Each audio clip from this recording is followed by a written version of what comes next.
नमस्कार साथियों, क्या हालचाल है। मैं विजय माकड़ स्वागत करता हूं आपके अपने इस बेहतरीन लर्निंग प्लेटफॉर्म पे। लास्ट क्लास के अंदर हमने रिफ्रैक्टिव इंडेक्स के बारे में स्टडी किया था और एक फॉर्मूला निकाला था कि म्यू टू, अगर मैं थोड़ा सा रिकैप करूं तो म्यू क्या था, c upon v, the velocity of light in vacuum to velocity of light in medium. निर्वात में प्रकाश की चाल तथा माध्यम में प्रकाश के चाल को अपवर्तनांक कहते हैं। और म्यू टू वन क्या था,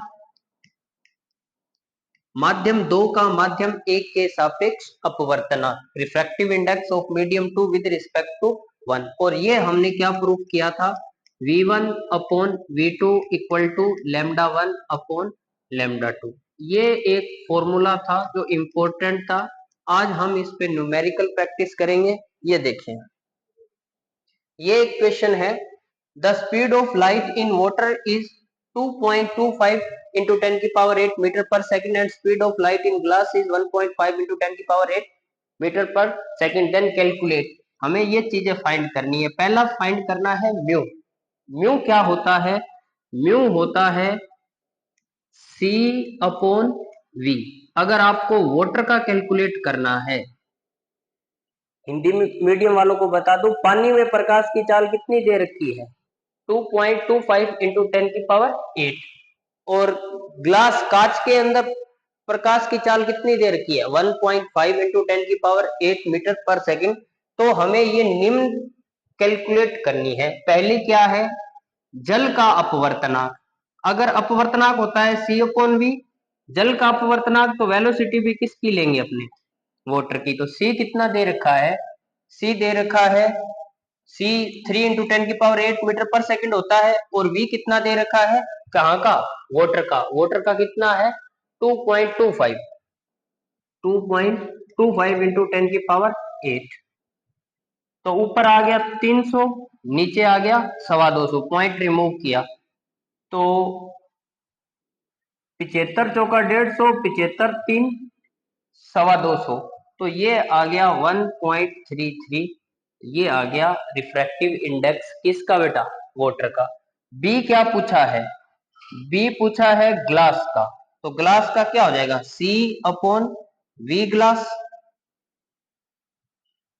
तो c कितना है, 3 into 10 की पावर 8, और वेलोसिटी में ग्लास में कितनी है, 1.5 into 10 की पावर 8।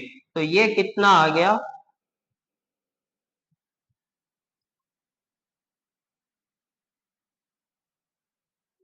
1.52 आ गया। ठीक है, ये किसका आ गया, रिफ्रैक्टिव इंडेक्स आ गया ग्लास का। अब इस हिसाब से आप इनको क्या कर सकते हो, कैलकुलेट कर सकते हो।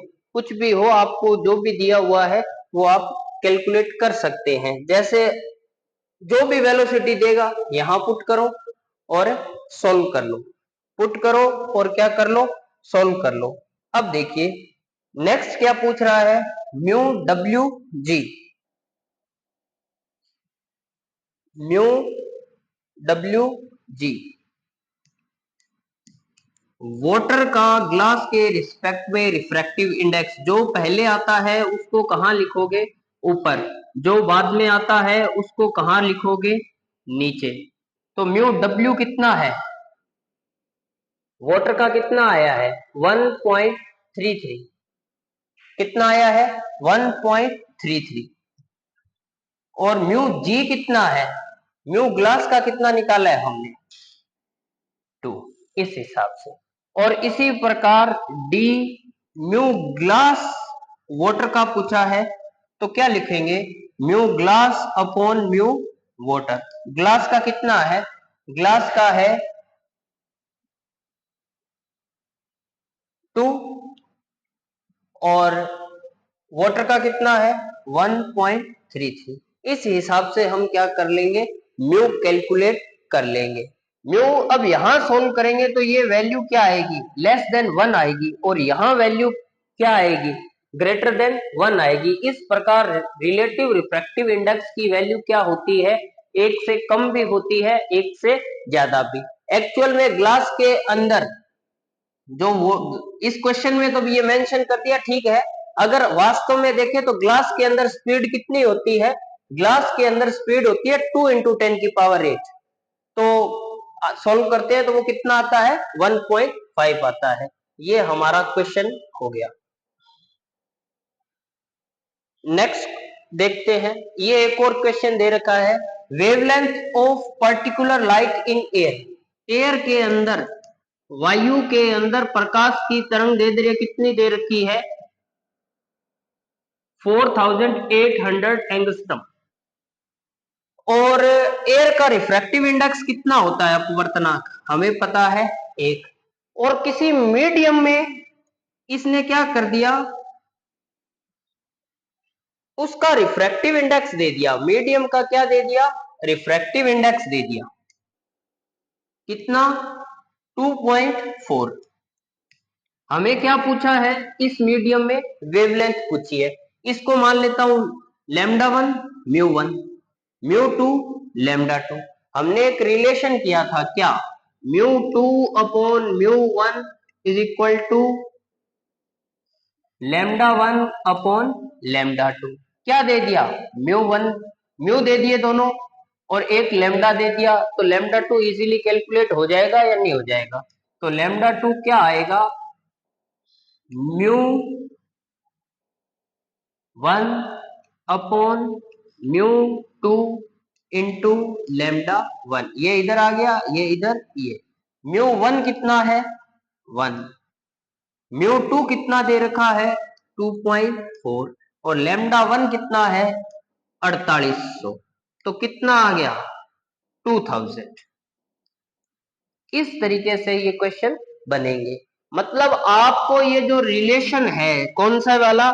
ये वाला जो मैंने अभी स्टार्टिंग में लिखा था, इनमें से पेयर बनाएगा। 1 2 3 4, 4 में से 3 वैल्यू दे देगा, एक गायब कर देगा। इधर पेयर बना देगा, 4 में से 3 की वैल्यू दे देगा, एक कोई सी गायब कर देगा। अब इसने किस किस का पेयर बनाया है?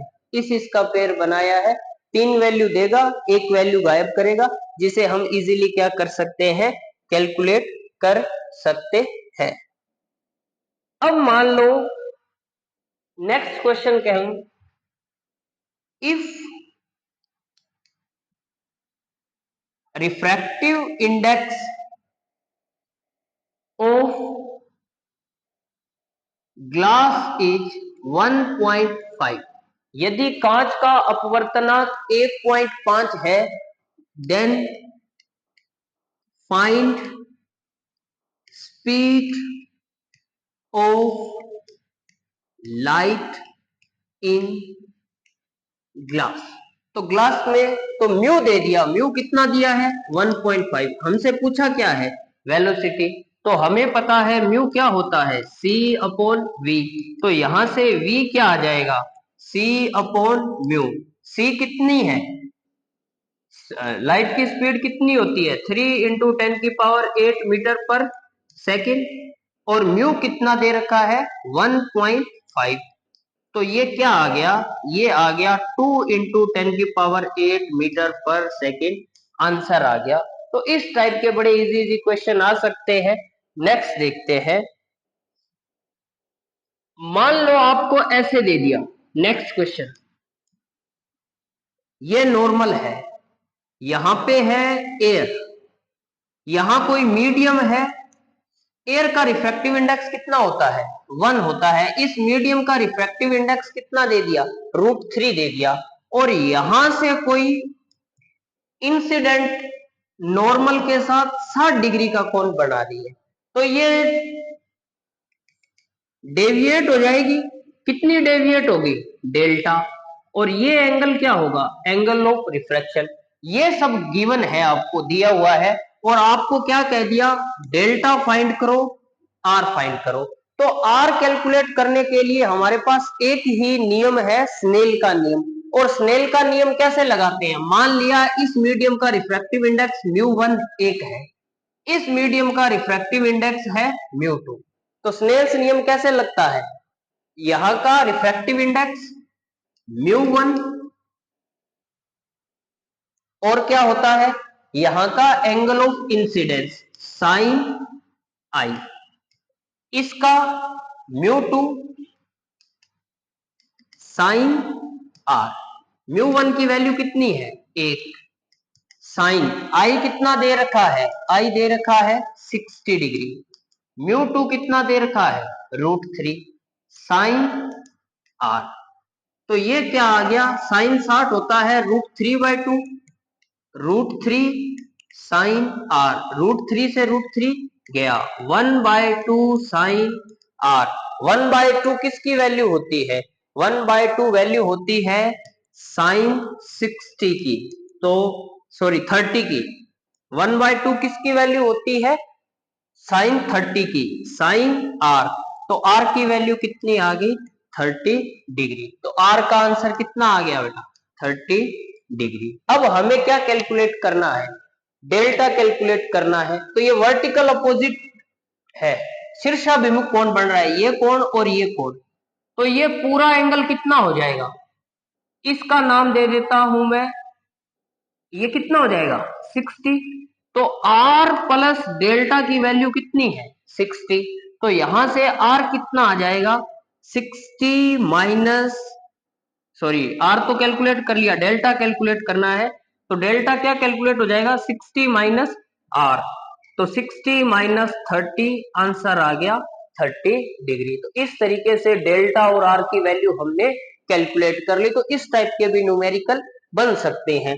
और न्यूमेरिकलों की मैं बात करूं आगे, अब हमने कहा था कि लाइट हमेशा when light move from rare medium to denser medium, जब प्रकाश की किरण विरल माध्यम से कहां जाती है, सघन माध्यम में जाती है।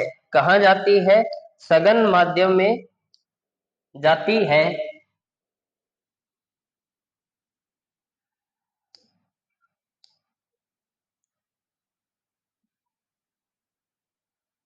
तो किस तरफ मुड़ती है, तो मुड़ती है अभिलंब की तरफ मुड़ती है।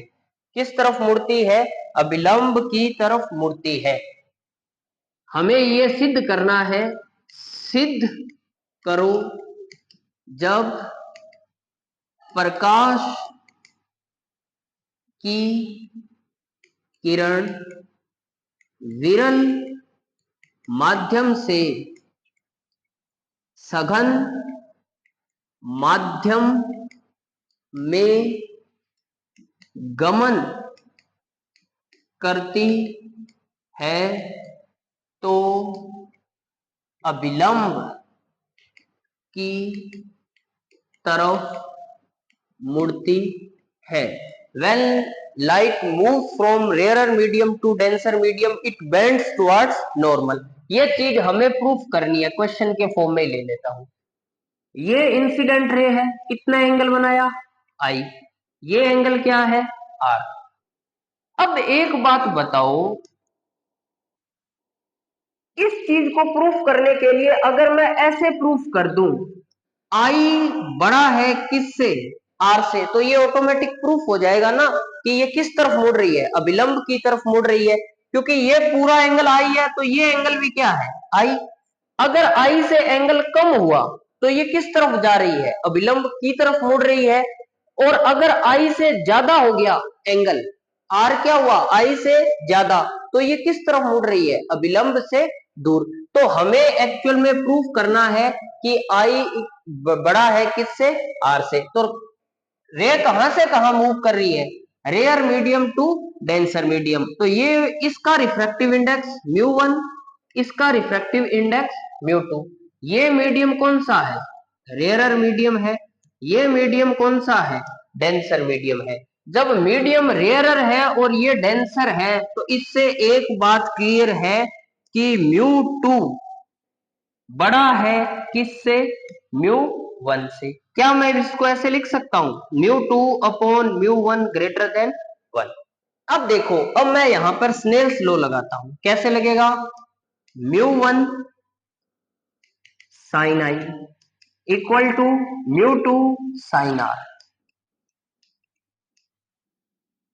अब मैं इसको ऐसे लिख दूं, sine I upon sine R is equal to mu two upon mu one. तो म्यू टू म्यू वन किसके इक्वल है? Sine I upon sine R. इस mu two upon mu one की जगह मैं क्या लगा दूं? मैं इस mu two upon mu one की जगह लिख दूं sine I upon sine R. तो sine I upon sine R. यहां से क्या प्रूफ हो गया? यहां से प्रूफ हो गया साइन आई बड़ा है किससे? साइन आर से। It means I is greater than R. और हमें प्रूफ क्या करना था? यही प्रूफ करना था। तो यहां से ये क्लियर हो गया, जब लाइट विरल माध्यम से सघन माध्यम में गमन करती है तो किस तरफ मुड़ती है? अभिलंब की तरफ मुड़ती है। तो ये देखिए, अभिलंब की तरफ मुड़ती है। आप इसका स्क्रीनशॉट ले सकते हो। अगर उल्टा कह दे when light move from denser to rarer medium, तो ये कौन सा मीडियम हो जाएगा? डेंसर। डेंसर होते ही कौन बड़ा हो जाएगा? म्यू वन बड़ा हो जाएगा। अगर ये मीडियम क्या कह दे, नेक्स्ट इधर मैं बात करूं, ये ऐसे जा रही है, ये आई, ये म्यू वन, ये म्यू टू, ये मीडियम कौन सा है? डेंसर। ये मीडियम कैसा है? रेयरर। अगर आर बड़ा हो जाए किससे? आई से, तो ये प्रूफ हो जाएगा कि रे is moving away from normal. तो सीधी सी बात है, तो इसमें क्या होगा? डेंसर है तो ये सिंबल बदल जाएगा, ये म्यू वन ऐसे बड़ा हो जाएगा, ऐसे। और जब ये ऐसे बड़ा होगा तो ये प्रूफ हो जाएगा आर ग्रेटर देन आई। तो ये प्रूफ हो गया light will bends away from normal. ये कुछ क्वेश्चन थे और स्नेल्स लॉ की एप्लीकेशन थी जो हमने देखे। अब एक खास बात और थी कि कंडीशन,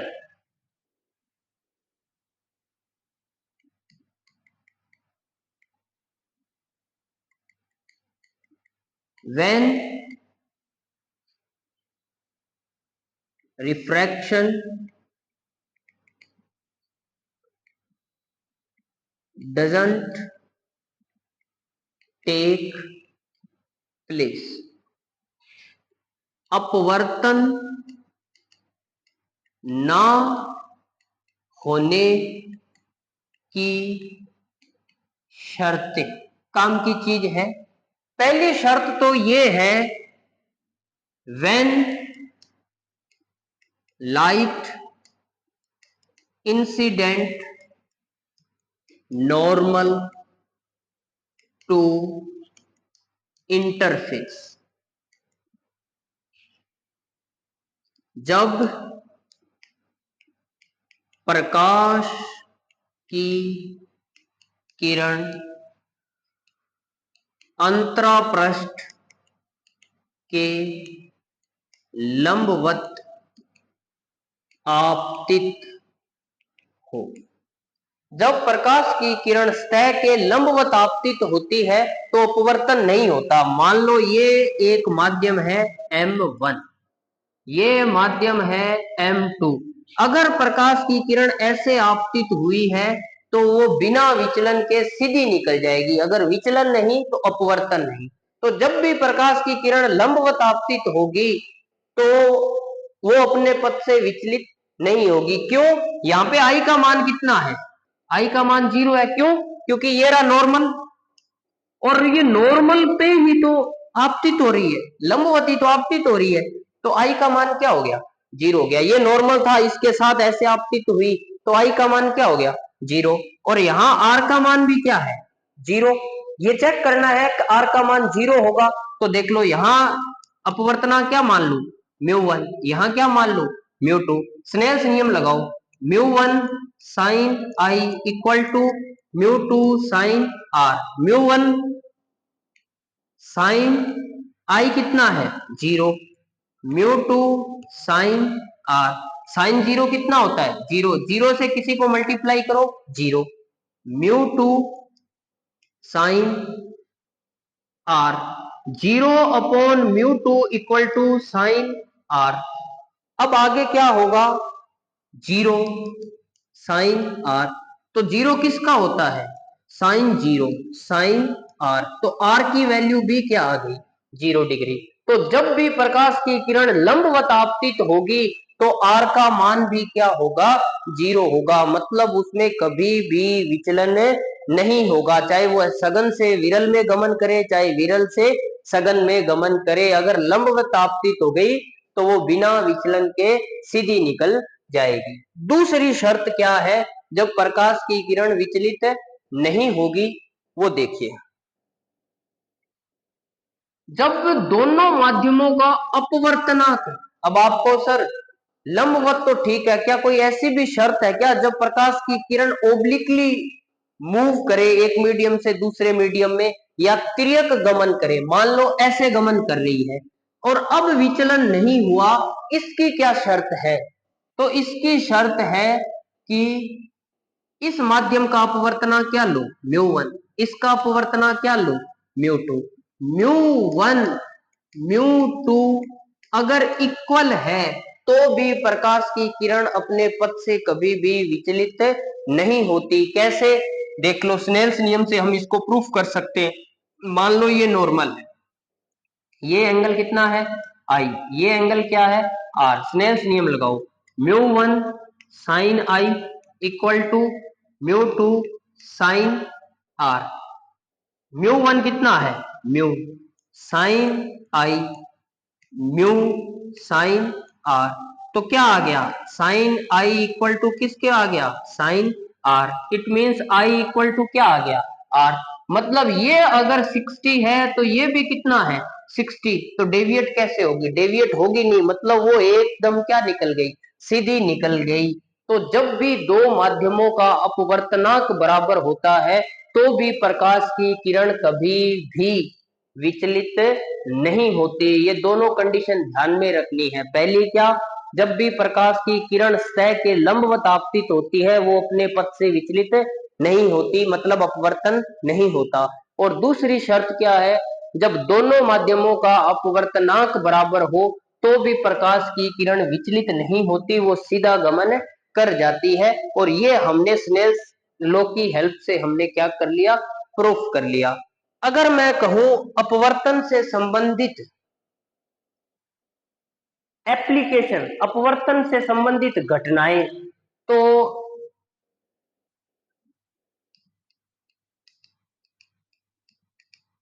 संबंधित घटनाएं,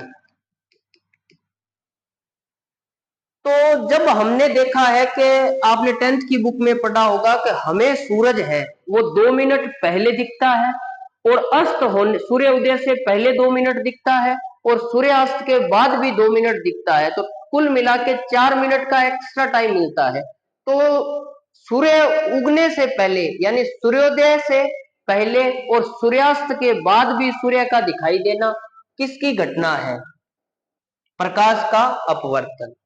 early sunrise and early sunset, ये किसके कारण होता है, रिफ्लेक्शन ऑफ लाइट के कारण होता है। और early sunrise and early sunset, ठीक है। और क्या होता है, लेटरल शिफ्ट, पार्श्विक विस्थापन, इसके पीछे भी कौन जिम्मेदार है, प्रकाश का अपवर्तन। लेटरल शिफ्ट क्या है अपने नेक्स्ट क्लासेस में देखेंगे क्या होता है। और रात में तारों का टिमटिमाना, उसके पीछे भी कौन जिम्मेदार है, प्रकाश का अपवर्तन। किसी पानी से भरे पात्र के पेंदे में अगर हम कोई सिक्का रख दें तो ये सिक्का हमें थोड़ा ऊपर उठा हुआ दिखाई देता है, इस घटना का भी जिम्मेदार कौन है, प्रकाश का अपवर्तन। एक हम अगर किसी पानी से भरे हुए पात्र में कोई छड़ डुबोए तो ये छड़ हमें मुड़ी हुई दिखाई देती है, तो इसका कारण भी क्या है, प्रकाश का अपवर्तन। तो प्रकाश से संबंधित कुछ घटनाएं क्या क्या थी, सूर्य उदय और सूर्य अस्त से पहले सूर्य का दिखाई देना, पार्श्विक विस्थापन, किसी तारों का टिमटिमाना, पात्र के पानी से भरे पात्र के पेंदे में रखे सिक्के का ऊपर उठा हुआ दिखाई देना, इसे एपरेंट डेप्थ भी कह सकते हैं। इसे क्या कह सकते हैं, आभासी गहराई। ये भी हम नेक्स्ट क्लासेस में पढ़ेंगे डिटेल से ये क्या होता है। उम्मीद करता हूँ आपको ये समझ आया होगा। नेक्स्ट क्लास के अंदर हम नेक्स्ट टॉपिक को उठाएंगे इसी चैप्टर के। जय हिंद, जय भारत।